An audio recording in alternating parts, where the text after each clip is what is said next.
الرحمن الرحیم۔ شروع اللہ تعالیٰ کے بابرکت نام سے جو دلوں کے بید خوب جانتا ہے، اور رحمت للعالمین حضرت محمد مصطفیٰ صلی اللہ علیہ وآلہ وسلم پر ہزاروں درود و سلام۔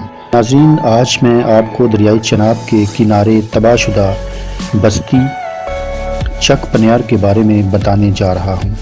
چک پنیار کا پرائمری اسکول جو کہ چک پنیار کے مشرق اور جنوب کی طرف واقع تھا، دریا برد ہو چکا ہے، اور چک پنیار کا قبرستان بھی آدھا دریا برد ہو چکا ہے اور آدھا ابھی موجود ہے۔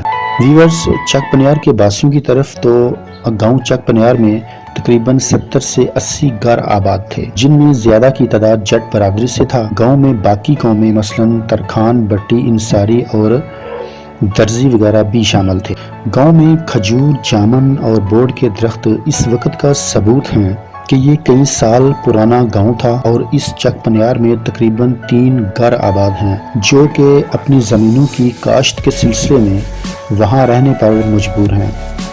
دریائے چناب میں سن 1992 کے سیلاب سے چک پنیار کو اس طرح اپنی لپیٹ میں لیا کہ چک پنیار کے باسی چک پنیار سے باہر نقل و مکانی کرنے پر مجبور ہو گئے۔ چک پنیار کے زیادہ تر لوگ نیا پنیار جو کہ چپالہ سے جلال پور جٹاں روڈ پر واقع ہے، محکمہ اوقاف کی جگہ پر آباد ہے، میں شفٹ ہو گئے۔ کچھ لوگ لاہور اور کچھ جلال پور جٹاں شہر میں بھی آباد ہیں۔ چک پنیار کا پرائمری اسکول تباہ شدہ ہونے کے بعد بچے گاؤں چک پنیار کے دائرے میں تعلیم حاصل کرتے تھے۔ وزیر اعظم میاں محمد نواز شریف کے چک پنیار کے دورے پر گاؤں والوں کی ڈیمانڈ پر سکول چک پنیار کے مغرب جانب ایک نئی بلڈنگ تعمیر کی گئی، جو اب بھی تباہ شدہ حالت میں موجود ہے۔ گاؤں کا ایک دائرہ بھی ہوتا تھا جس میں لوگوں کے مسائل حل کیے جاتے تھے، جس میں ایک بوڑ کا درخت آج بھی اپنی اصل حالت میں موجود ہے۔ نواز شریف کے دورے حکومت میں چک پنیار کے غریب لوگوں کو سن 1992 کے بعد چھوٹے چھوٹے کوارٹر بھی دیے گئے، جن کی حالت ابھی اب اس طرح کی ہے۔ گاؤں کی ایک مسجد بھی تھی جو دریا کی تباہی کے بعد شہید کر کے دوبارہ تعمیر کی گئی۔ دوبارہ تعمیر کی جانے والی مسجد کی جسامت پہلے والی مسجد سے بہت چھوٹی ہے۔ پہلے والی مسجد کے بارے میں کچھ اس طرح بتایا جا رہا ہے کہ اس مسجد میں مضافاتی علاقے کے لوگ نماز جمعہ ادا کرنے آتے تھے۔ پرانے زمانے میں لوگ کنویں سے پانی نکال کر وضو کے لیے استعمال کرتے تھے، اور یہ کنویں آج بھی مسجد میں محفوظ ہے۔ مسجد کا مین دروازہ جو تعمیر کے وقت لگایا گیا تھا، اس کو بند کر کے نیا دروازہ تعمیر کیا گیا۔ مسجد میں وضو کے لیے ٹوٹیوں کا استعمال کیا جاتا تھا، اور اب مسجد کی بیک جانب اور ایک دوسرا دروازہ بھی موجود ہے جو زیادہ استعمال کیا جاتا ہے۔ مسجد کو اب نئے سرے سے نئے ڈیزائن کی تعمیر کیا گیا ہے، جس میں ایلومینیم کا دروازہ اور کھڑکیاں بھی لگائی گئی ہیں۔ چک پنیار میں حیران کر دینے والی بات یہ ہے کہ اس گاؤں میں 2 کھجور کے درخت ہیں، ایک مسجد کے سامنے اور دوسرا مسجد کے پیچھے ایک نر اور ایک مادہ بتایا جاتا ہے۔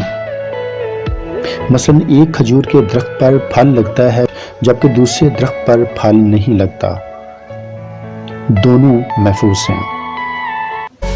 گاؤں میں ایک عمارت ایسی بتائی جاتی ہے جس کو دیکھ کر میں حیران ہو گیا۔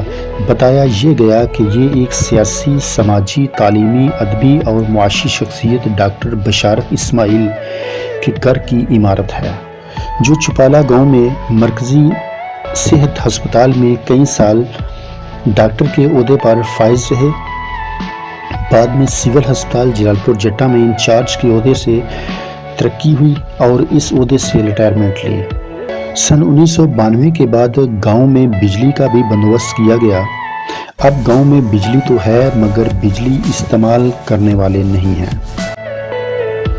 گاؤں کا ایک مین راستہ تھا جو گاؤں کے درمیان میں تھا، جس میں گاؤں کی دکانیں تھیں۔ اب اس میں راستے کا حال کچھ اس طرح کا ہے۔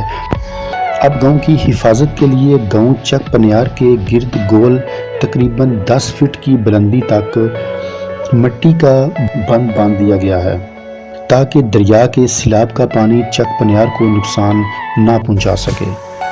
چک پنیار کے تینوں اطراف سبز کھیت جس میں ہر قسم کی فصل کاشت کی جاتی ہے، زیادہ تر فصل چاول کی کاشت کی جاتی ہے۔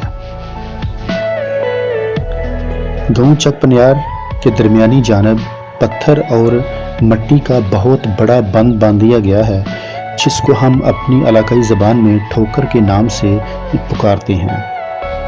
چک پنیار کے تباہ شدہ گھر اپنی ایک دردناک داستان بیان کر رہے ہیں۔ تباہ شدہ گھر دیکھ کر دل میں بہت افسوس ہوتا ہے کہ کتنی محنت، پیار اور خواہشوں سے لوگوں نے اپنے گھروں کو تعمیر کروایا ہوگا، اور دریائے چناب کی تباہی کے بعد گھر والوں نے اپنے پیارے گھروں کو کس تکلیف سے جدا کیا ہوگا۔